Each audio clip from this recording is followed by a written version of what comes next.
ETF index mutual funds నేర్చుకుని stock మార్కెట్లో రాణించాలనుకుంటున్నారా? వెంటనే ఈ నెంబర్కి కాల్ చేయండి.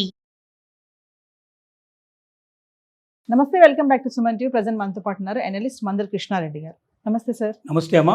సార్, మనం పోస్ట్ ఆఫీస్ స్కీమ్స్ గురించి చాలా మాట్లాడుకున్నాం. అందులో ఒకటి ఆర్డి, రికరింగ్ డిపాజిట్ స్కీమ్.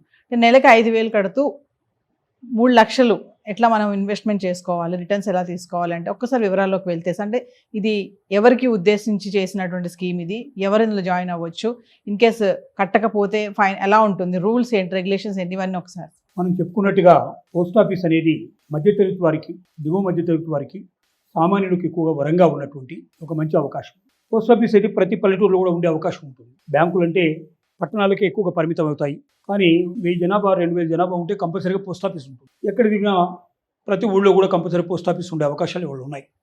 ఏదో కొన్ని తాండాలు, ట్రైబల్ ఏరియాలు తప్ప మిగతా అన్ని చోట్ల ఉంటాయి. ఈ పోస్ట్ ఆఫీస్ లోపల రికరింగ్ డిపాజిట్ అనేది ఉంటుంది. ఈ రికరింగ్ డిపాజిట్కి ఇంత అంత అనేది 100 రూపాయలతో అకౌంట్ ఓపెన్ చేసి ఎంతైనా మనం వేసుకుంటూ పోవచ్చు. ఇది అందులో ఒక పథకం ఏంటంటే 5,000 రూపాయలు ప్రతి నెల మీరు డిపాజిట్ చేసుకుంటూ వెళ్ళినట్టయితే 5 ఏళ్ల తర్వాత మీ చేతికి ఎంత మొత్తం వస్తుంది అనేది దీంట్లో ముఖ్యమైన విషయం. ప్రతి నెల 5,000 రూపాయలు, సంవత్సరానికి 60,000 అవుతుంది. 5 ఏళ్ళు వరుసగా గడితే 3 లక్షల రూపాయలు అవుతుంది. ఈ 3 లక్షల రూపాయలకి 6.7% వడ్డీతో కట్టుకుంటే మీకు 3,56,000 వస్తాయి. అంటే 56,000 రూపాయలు మీకు అదనంగా వచ్చే అవకాశం ఉంది. అయితే ప్రతి నెల మీరు కట్టేటప్పుడు ఒకసారి మీరు మర్చిపోతే నామమాత్రపు దానికి పెనాల్టీ తోటి మీరు కట్టుకునే అవకాశం కూడా ఉంది. ఇది 5,000 కాదు, మీరు దీనికి ఎంతైనా కట్టవచ్చు. 10,000 కట్టవచ్చు, 25,000 కట్టవచ్చు, 50,000 కట్టవచ్చు, 1,00,000 రూపాయలు కూడా కట్టవచ్చు. మీ శక్తిని బట్టి మీరు ఎంత పెద్ద మొత్తంలో కడితే అంత ఎక్కువ వడ్డీ మీకు వచ్చే అవకాశాలు ఉంటాయి. కాబట్టి ఈ వడ్డీకి చక్రవడ్డీ కూడా లభిస్తుంది. అంటే మీరు ఈ నెల 5,000 వేశారు, ఈ 5,000కి 6.7% చొప్పున వడ్డీ కడుతుంది. ఆ 6.7% వడ్డీ ఎంత అవుతుందో ఆ వడ్డీ కూడా అసలుకు చేరుతుంది, 5,000కి చేరుతుంది. నెక్స్ట్ మంత్ వచ్చేసరికల్లా మీరు 5,000 కట్టినప్పుడు ఈ 6.7%తో ఎంత అమౌంట్ అయితే వచ్చిందో దాని మీద కూడా మళ్ళీ 6.7% వడ్డీ వస్తుంది. ఇలాగా ప్రతి నెల మీరు 5,000 కట్టుకుంటూ పోతున్నప్పుడల్లా 6.7% వడ్డీకి చక్రవడ్డీ వస్తూ అవుతుంది. ఇలా పెరుగుతుంది కాబట్టి మీకు 56,000 రూపాయలు అదనంగా వస్తాయి. ఇక్కడ ఒకేసారి మీరు డబ్బు పే చేయట్లా. 3 లక్షల రూపాయలు ఒకసారి పే చేస్తే దానికి విపరీతంగా వస్తాయి. అదే 3 లక్షలు మీరు ముందే పే చేసేసి మీరు 5 ఏళ్ళు ఆగారనుకోండి, చాలా వడ్డీ వస్తుంది. కానీ మీరు అలా చేయట్లేదు కదా. నెల 5,000 కట్టుకుంటూ పోతున్నారు. సంవత్సరానికి 60,000 కట్టారు. నెక్స్ట్ ఇయర్ వచ్చేసరికి 2వ సంవత్సరం పూర్తి అయ్యేటప్పుడు 1,20,000 అయింది. 3వ సంవత్సరం వరకు 1,80,000 అయింది. ఇలాగా 5 ఏళ్ళు పోయేసరికి 3 లక్షలు అయింది. అప్పుడు మీకు 56,000 రూపాయలు అదనంగా వస్తుంది. దీన్ని బట్టి బాగా ఎక్కువగా కూడా వేసుకోవచ్చు. దీంట్లో ఇద్దరు కలిసి జాయింట్ అకౌంట్ కింద ఓపెన్ చేసుకోవచ్చు.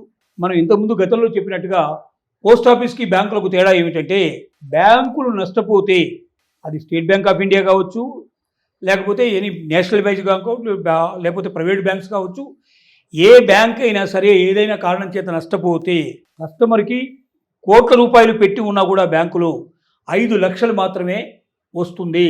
మిగతా డబ్బంతా పోయినట్టే లెక్క. ఎందుకంటే ఇన్సూరెన్స్ ఓన్లీ 5 లక్షలే ఉంటుంది.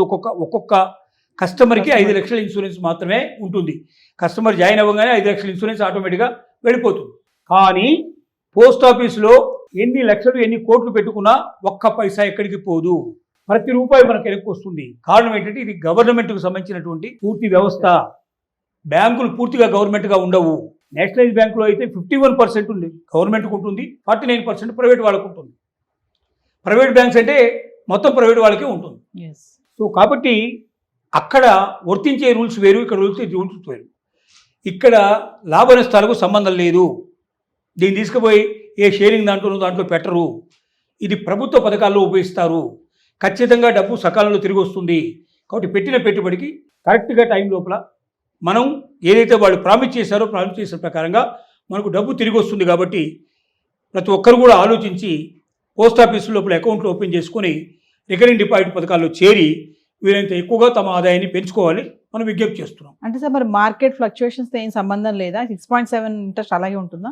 ఏ రకమైన ఫ్లక్చుయేషన్ దీంతో సంబంధం, వడ్డీ మాత్రమే ఇస్తుంది. వడ్డీ లెక్క కడతారు తప్ప, వడ్డీ చక్రవడ్డీ లెక్క కడతారు తప్ప దీని లోపల మార్కెట్ ఫ్లక్చుయేషన్ దీనికి సంబంధం లేదు. ఒడిదొడుకులు దీంట్లో సంబంధం లేదు. ప్రభుత్వ పథకం ఇది. ప్రభుత్వానికి సంబంధించిన దాంట్లోనే పెట్టుబడి పెడతారు. మీరు ఇచ్చే డబ్బులన్నీ కూడా మనం ఇచ్చే డబ్బుల్ని ప్రభుత్వ పథకాల్లో పెట్టుబడి పెడతారు. ప్రభుత్వం అంటే ఖచ్చితంగా టైంకి ఇచ్చాల్సిందే. ఇంకొక మార్గం లేదు దానికి. నాకే డబ్బులు లేవు, నేను ఇప్పుడు ఇవ్వని చెప్పడానికి ఉండదు. ప్రభుత్వం డబ్బు ముందు కట్టాల్సిందే. ఆటోమేటిక్గా డబ్బు వచ్చేస్తుంది, వీళ్ళకి ఇచ్చేస్తారు. అది దీనికి సంబంధించిన విషయం. Thank you sir.